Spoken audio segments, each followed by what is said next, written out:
insert walking through there.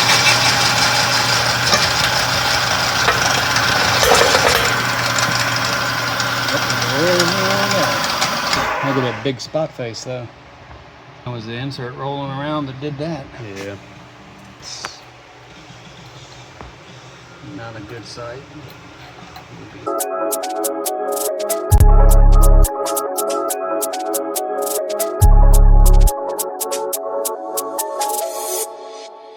Okay, we got a VW case here. It's like heck, any of the old style Type 1 Volkswagen air cools. We're gonna drill the head stud threads out where they screw directly into the magnesium. We're gonna put an insert in there for the studs to go into, so you double the thread count on the head stud, keeps them from coming out. We got a fixture over here, custom made fixture. Now, what has led to this block needing that? What's led to the block needing it's a couple of the threads have failed already. There's a helicoil in that one. I don't know what kind of insert they've got there. So somebody's already... Obviously, it's lost a couple of head studs along the way. And on any rebuild, we'd just go ahead and put inserts in all of them. Then you don't have a problem with the head. Well, they call it the head's lifting, but usually it's not the head lifting off. It's the threads in the block failing. So we want to stop that. So that is a common failure. Absolutely, yeah. It's been going on for years.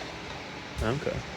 So we're going to put this thing on a custom fixture to keep it straight and flat, and have at it.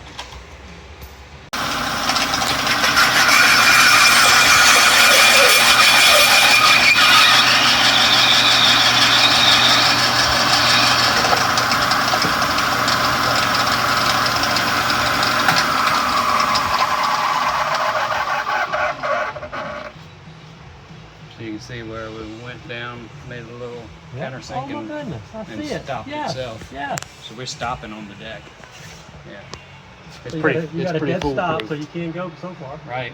So that is a bit that's made just for this. Yeah, it's made for using inserts that have got actually a ledge on them. So when you put a insert in, they'll go in and stop on that ledge. Then you run a special finishing tap for the inside of the insert. Gotcha. That locks it into the block. Now just a tap. Yeah, it's just a common tap. That's what we're going to send through that hole now. And you've already done this side of the case. This has already been drilled. It just hasn't been tapped yet. That's right. But you can get a better view of... Call it might lock it. Get it tight enough. That's smaller than that. What you're watching here is us just drilling the other head stud holes. We only did the ones that were still stock and hadn't had any kind of work done to them already, because after seeing the insert get pulled out of the first one that we did, we were a little cautious about it. You may have also noticed that the block isn't bolted to the fixture. The reason for that is just to have it a little loose and a little bit of play in it. That way it kind of floats when drilling, just because of how beat up the holes were to begin with. It works a little bit easier that way. I thought was gonna be some trouble there. Oh, there's not much meat left to tap. That one, it didn't pull it out.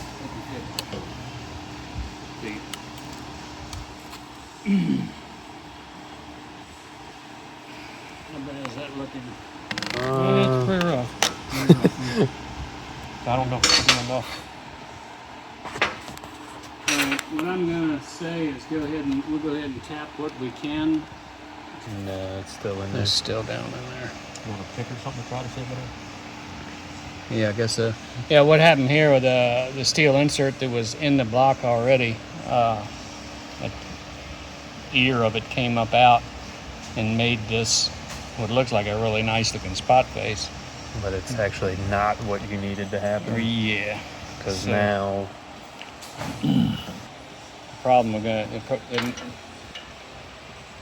thing that's most concerning is how much threads are we gonna get in that hole that was already Opened a up. disaster to begin with.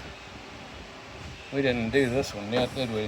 I thought we did. That was the one that we reversed it out of.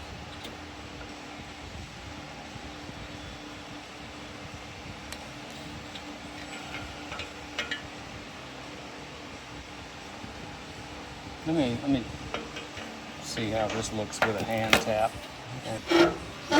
See what we got going on is it's probably not going to be able to run the 12 millimeter inserts. Obviously, it's not going to with the holes that are already too big. But when we go up to a jumbo insert, Which is 14 millimeter. I think they're only made for the 10 millimeter head stud. I think I'm pulling that insert out with it. I could hear it click. Mm-hmm.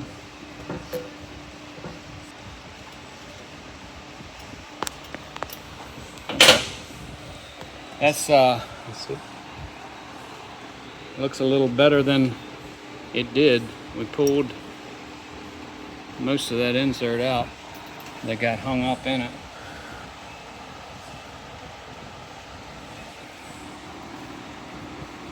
You know what we could do now is instead of putting a drill in there for that little piece of spot face, we could just take an end mill and just touch it right there, just enough to give it that little bit. Or the insert will probably start anyway, even with the ledge.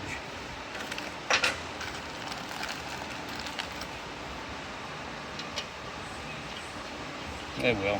Yeah, that's going to be a no-brainer there. So now that you get that insert out, you can tap the rest of it. That hole is ready Oh, okay. because it was already tapped. These other ones that got ugly are going to be. Yeah.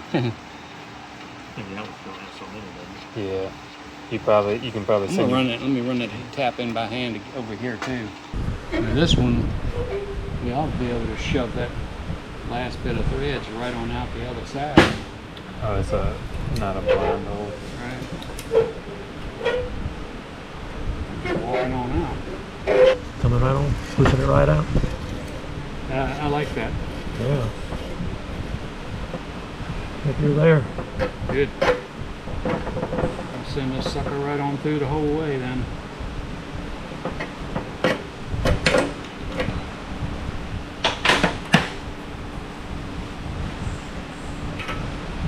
Look at that.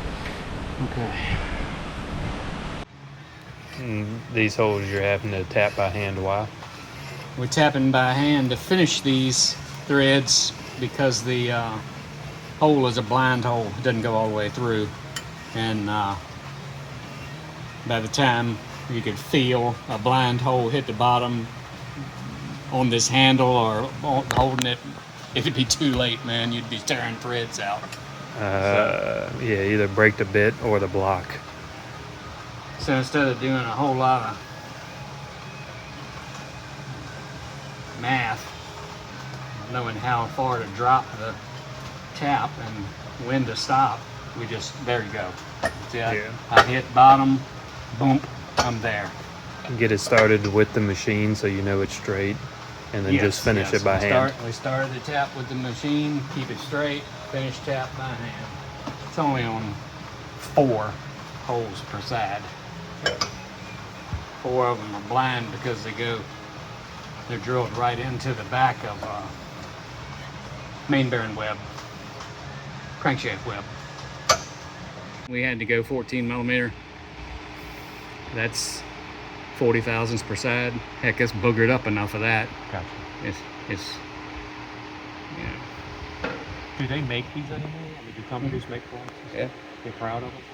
So, oh yeah. Yeah. Oh, Yeah, because I'll tell you, see, look at this, how hacked up this main bore is. That's pathetic, man. That is in rough shape. yeah. But I checked it, and it should clean up with a 20 cut. Now, we can go 20 and we can go 40 all at one time. in the old days, if they needed more than 40, we wouldn't even bother because blocks were a dime a dozen. Okay. Nowadays, you can have a block that's beat to smithereens here or here. Usually got nothing wrong here. And I can send a 40 through there. If it doesn't clean up, I've got a couple more collets with bits on them individually to go 60, 80, and 100. But I only have one of each. So often I'll have a 20 thousandths cut and one bearing will be 80 or 60 or whatever it takes to fix it. And people think I'm crazy to do that, but that engine doesn't know any better. Oh no, absolutely. And it's better to do just one instead of all of them at 60 or 80, because you just keep steadily taking apart metal. So yeah, the mandrel will fit in this once it's bolted together. It's a press fit here and right there, and that sends that bar right on through. So are you going to line bore this one for him as well? Yes. Okay. This is the other half of the case, which was already drilled. That was done actually on a drill press with the fixture. But all we're doing here is sending the tap through it. And just like we did the other half of the case, we'll send the tap straight through the open holes. And then on the blind holes, we send it down about halfway and then finish it off by hand. We started in the machine first. That way we know it's truly straight with the hole that was drilled. We got all of the the head stud holes drilled and tapped for a 12150 insert, which 12150 is OD. They'll be inside diameter of a 8125, which is your small VW head studs. This one particular hole had an insert in it that walked up the drill and made this. Not an insert, but a helical. It had a helical, yeah. Not a proper insert. Exactly. There was helicals here, there, and another one. That one came out without a hitch. Everything was fine there, but this one has given us some trouble. I don't know what in the world size it was to begin with, because now a 12150 is way too small. The spot face here that was done by the helical, not really going to be a big issue there. We can build that up or create a washer / So you don't think you'll have to cut the head surface and put a shim in? That's a judgment call on that. He's running stock bore anyway, so you got a little shim to go on there. If it was a bigger bore, heck yeah, we'd go ahead and face this sucker. Go ahead and fly cut it. It would make this whole spigot bigger for the bigger bore. But I don't believe there's going to be a problem with this one being standard bore. This hole, however, we're going to end up having to. I think the best remedy would be to make a aluminum slug, or to go into this hole. Then we'll re-drill our threads just like we did anyway. Or I'll take a 14175 insert, which is a really big, severe use insert designed for these VW cases when you really got a major screw up. Because that's the next size up from a 12. Yeah, that's going to be the 14175 outside diameter. And I'm not pretty sure, but I absolutely think we can bore that insert to run a 12150 ID into it and end up with the same thing we got here. That way he could run an 8mm stud insert even though it's going 14mm on the outside. So all the head studs are the same? All the head studs will end up being the same, yeah. It's just going to be tricky there because our holes are screwed up. to put it in a nutshell. From But, a previous repair. Yeah. And that's a problem with the VW stuff. Over the years, a lot of people have been messing with them and done different things. And, you got to do detective work, figure out what they did, why they did it, and corrective work. Because you don't want to buy a $700 block when a couple $100 worth of corrective machine work will get the guy back on the road. Right. So the last step we'll do will be a line bore in the block, which is going to correct up these surfaces for the main bearings. So we'll do that in another video. Yeah, we'll do that in another video once we get that bad hole figured out and what to do. We'll move on to the next step. It looks kind of spooky being so boogered up, when you look at it. It really looks awful. But in the machine world, nothing's really that bad, to be honest with you. Just take a little time and engineering to figure out how to make it right. Because we know what it needs to end up. Now we just need to do it. It's not, Right. it's not the end of the world. The other half? The other half went on without a hitch. Everything was drilled and spot faced, then tapped. No problems whatsoever. To go with the 10. And these are going to be going with your regular 12 150 insert, and without a problem whatsoever. And actually, all these other ones on this side did it okay, except for that one. Right. So if no one had been in there before, this job would have been complete right now. Move on to the next step, Which is line bore. which is line bore. So we'll just sleep on this, think about it tomorrow, figure out what's gonna. I'll do some measuring when I get back home on the big 14 millimeter insert, and see if we can chuck it up in the lathe and bore that sucker out. I got a bunch of them we can screw one up if we have to. We probably will. Yeah. So I think we can make it work with what we got. Shouldn't be a problem. It's definitely not junk by no means. So there you go. So what you're saying is everybody that has a VW block, send them to you. Well, That's a lot of hesitation. I would never. I wouldn't. Well, if you send it to me, somehow or another, it's going to get fixed.